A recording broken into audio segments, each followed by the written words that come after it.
So hi friends, ఈ సంక్రాంతికి అయితే మన తెలుగు నుంచి 3 పెద్ద సినిమాలు అయితే రాబోతున్నాయి. జనవరి 10 గేమ్ చేంజర్, జనవరి 12 డాకు మహారాజ్, జనవరి 14 సంక్రాంతికి వస్తున్నాం. రామ్ చరణ్, బాలకృష్ణ, విక్టరీ వెంకటేష్ వీళ్ళు ముగ్గురు కూడా బరిలోకి అయితే దిగబోతున్నారు భయ్య. అయితే వీళ్ళ ముగ్గురులో సంక్రాంతి విన్నర్ ఎవరు కాబోతున్నారో మనం ఈ వీడియోలో క్లియర్ అండ్ కట్ గా మాట్లాడుకుందాం భయ్య, ఫుల్ డీటెయిల్స్ తో. ఫస్ట్ ఆఫ్ ఆల్, ఈ సంక్రాంతి రేసులోకి బరిలోకి దిగబోతున్న వ్యక్తి ఎవరంటే మన రామ్ చరణ్ గారు భయ్య.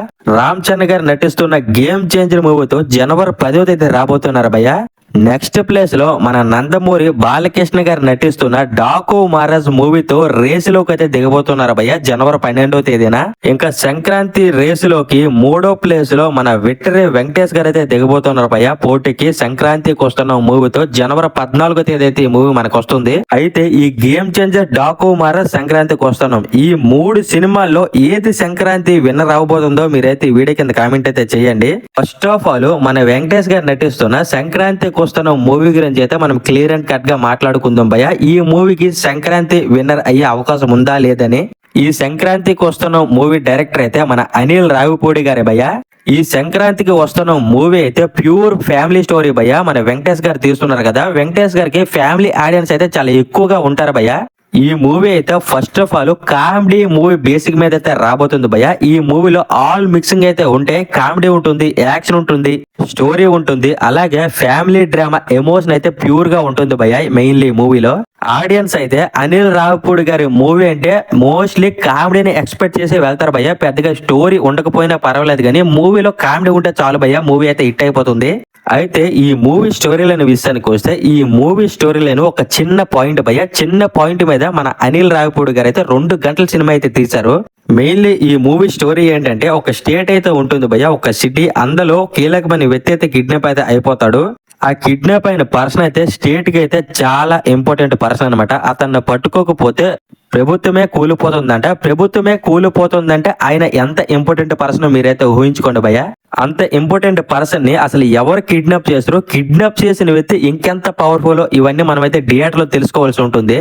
అయితే ఆ కిడ్నాప్ అయిన పర్సన్ ని పట్టుకోవడానికి మన వెంకటేష్ గారు అయితే రంగంలోకి అయితే దిగుతారనమాట. వెంకటేష్ గారు అయితే మూవీలో ఎక్స్ కాప్ అనమాట.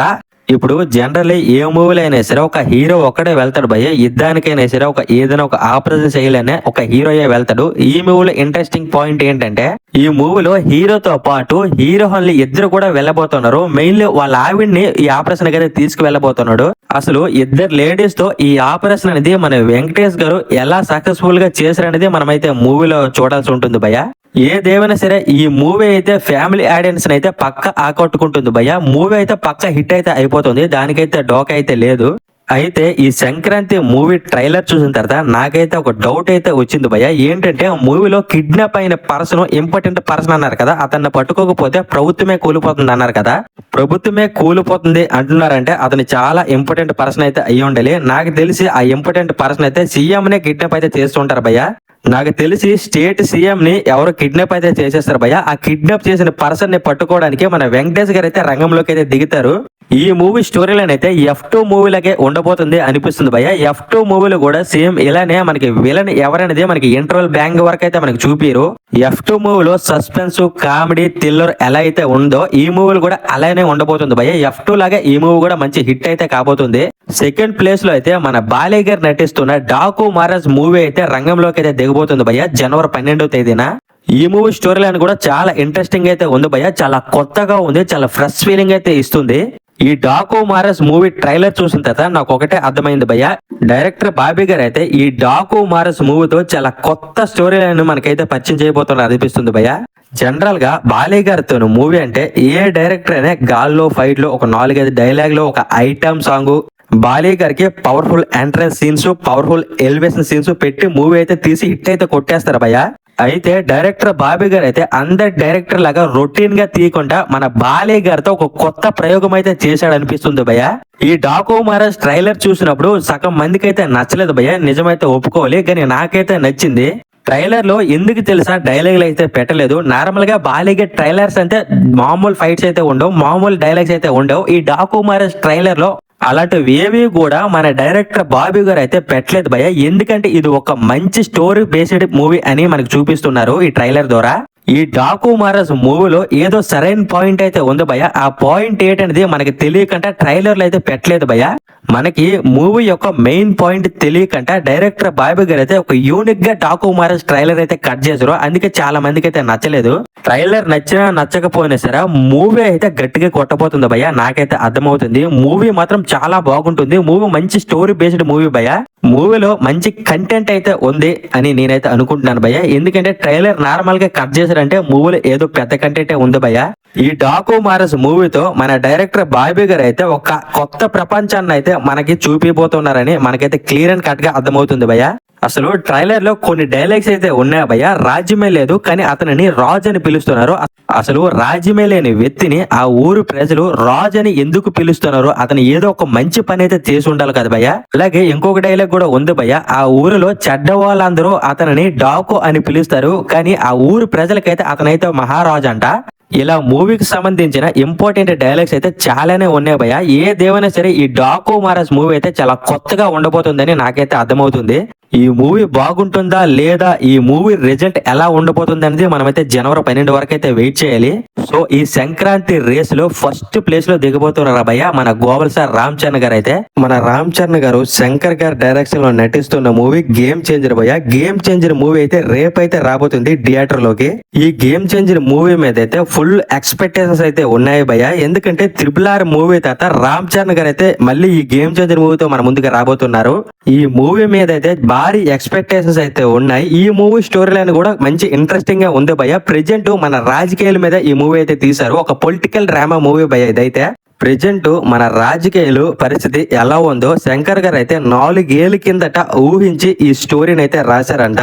మెయిన్లీ రామ్ చరణ్ గారు అయితే ఈ మూవీలో 4 గెటప్స్ లో మనకు కనిపిపోతున్నారు భయ్య. ఆ గెటప్స్ ఏంటంటే మెయిన్లీ మోస్ట్ ఇంపార్టెంట్ గెటప్ అయితే అప్పన్న క్యారెక్టర్ భయ్య. ఇదైతే మూవీలో మంచి ఇంపాక్ట్ అయితే క్రియేట్ చేయబోతుంది. సెకండ్ గెటప్ అయితే రామనందన్ భయ్య. ఈ రామనందన్ క్యారెక్టర్ కూడా మూవీలో మంచి ఇంపార్టెంట్ క్యారెక్టర్ భయ్య. దీంతో పాటు ఐపీఎస్, పోలీస్, ఐఏఎస్ ఇలా 4-5 గెటప్ లో రామ్ చరణ్ గారు అయితే గేమ్ చేంజర్ మూవీలో కనిపిపోతున్నారు భయ్య. ప్రెజెంట్ ఈ గేమ్ చేంజర్ మూవీ మీద అయితే ఆడియన్స్ లో మంచి క్రేజ్ అయితే ఉంది భయ్య. మంచి ఇంపాక్ట్ అయితే క్రియేట్ చేస్తుందని ఆడియన్స్ అయితే నమ్ముతున్నారు ఈ గేమ్ చేంజర్ మూవీతో. ఈ గేమ్ చేంజర్ సెన్సార్ టాక్ కూడా చాలా బాగుంది భయ్య. మంచి హిట్ టాక్ అయితే వచ్చింది.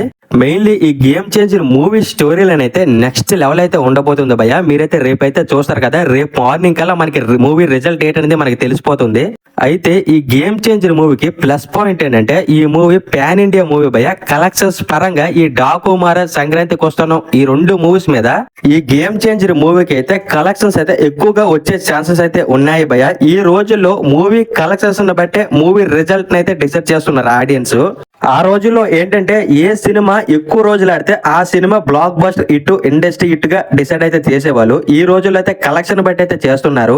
ఇంకో విషయం ఏంటంటే ఈ 3 సినిమాల నుంచి మనకి ట్రైలర్లు అయితే వచ్చేసాయి. ఈ 3 సినిమా ట్రైలర్లు కూడా చాలా బాగున్నాయి భయ్య. ఏ మూవీకి తగ్గట్టు అయితే ఆ మూవీ అయితే ఉంది. అలాగే ఈ 2025 సంక్రాంతికి అయితే వీళ్ళు ముగ్గురు అయితే పోటీ పడుతున్నారు కదా. వీళ్ళు ముగ్గురే ఇంతకు ముందు సంక్రాంతి కూడా పోటీ అయితే పడ్డారు భయ్య. అది ఎప్పుడంటే 2019లో వీళ్ళు ముగ్గురు కూడా కలిసి పోటీ పడ్డారు భయ్య. మళ్ళీ ఇప్పుడైతే పోటీ పడుతున్నారు. 2019లో రామ్ చరణ్ గారిది వినయ విధి రామ సినిమా అయితే వచ్చింది భయ్య. మన వెంకటేష్ గారిది F2 మూవీ అయితే వచ్చింది. మన బాలయ్య గారిది కథానాయకుడు సినిమా అయితే వచ్చింది భయ్య. ఈ 3 సినిమాల్లో 2019లో విన్నర్ అయింది అయితే మన వెంకటేష్ గారు భయ్య. వెంకటేష్ గారు అయితే F2 మూవీతో 2019 సంక్రాంతి విన్నర్ అయితే అయిపోయారు భయ్య. అయితే F2 మూవీ డైరెక్టర్ అయితే అనిల్ రావిపూడి గారే భయ్య. అయితే ఈ సంక్రాంతికి వస్తున్న మూవీ డైరెక్టర్ కూడా సేమ్ డైరెక్టర్ భయ్య, అనిల్ రావిపూడి గారే. అయితే ఈ 2025 సంక్రాంతి కూడా మన విక్టరీ వెంకటేష్ గారే విక్టరీ కొట్టబోతున్నారా అంటే మనం చెప్పలేం భయ్య. అది మూవీ రిజల్ట్ బట్టి అయితే ఉంటుంది.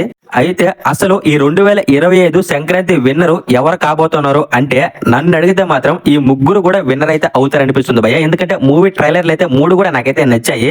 ఈ 3 సినిమాలు కూడా డిఫరెంట్ జోనర్ లో రాబోతున్నాయి భయ్య. ఏ సినిమాకి తగ్గట్టు ఆ సినిమా అయితే హిట్ కొట్టబోతుంది అనిపిస్తుంది ఈ సంక్రాంతికి అయితే. అయితే ఒకటి భయ్య, ఈ ముగ్గురు కూడా విన్నర్స్ అయితే కాబోతున్నారు. అయితే వీళ్ళు మెయిన్ విన్నర్ ఎవరు కాబోతున్నారంటే అంటే ఎవరో ఒకరు ఉంటారు కదా కలెక్షన్స్ పరంగా, ఎవరో ఒకరు టాప్ అయితే ఉంటారు కదా ఫస్ట్ విన్నర్ గా. నేనైతే మూవీ క్రేజ్ ని బట్టి గేమ్ చేంజర్ మూవీ ఈ సంక్రాంతి విన్నర్ అయితే కాబోతుంది అనిపిస్తుంది భయ్య. ఒకవేళ గేమ్ చేంజర్ టాకు అటు ఇటుగా ఉన్నా సరే మన డాకు మహారాజ్ అయితే దున్నేస్తారు భయ్య. నెంబర్ 1 ప్లేస్ కి అయితే వెళ్ళిపోతాడు. నేనైతే ఒక TFI బానిస్ గా చెప్తున్నాను, ఈ 3 సినిమాలు కూడా మంచి బ్లాక్ బస్టర్ కొట్టాలి అనుకుంటున్నాను భయ్య. అయితే ఈ 2025 సంక్రాంతి విన్నర్ ఎవరు కాబోతున్నారో, సంక్రాంతి మొగుడెవడో, సంక్రాంతి అల్లుడెవడో మీరైతే ఈ వీడియో కింద కామెంట్ అయితే చేయండి భయ్య. సో ఫైనలీ ఇదే భయ్య ఈ రోజు వీడియో అయితే. ఈ వీడియో కన్నా నచ్చుంటే లైక్ చేయండి, షేర్ చేయండి, కామెంట్ చేయండి. ఇలాంటి లేటెస్ట్ మూవీ అప్డేట్స్ ఎర్లీగా తెలుసుకోవాలంటే మన ఛానల్ అయితే సబ్స్క్రైబ్ అయితే చేసుకోండి భయ్య.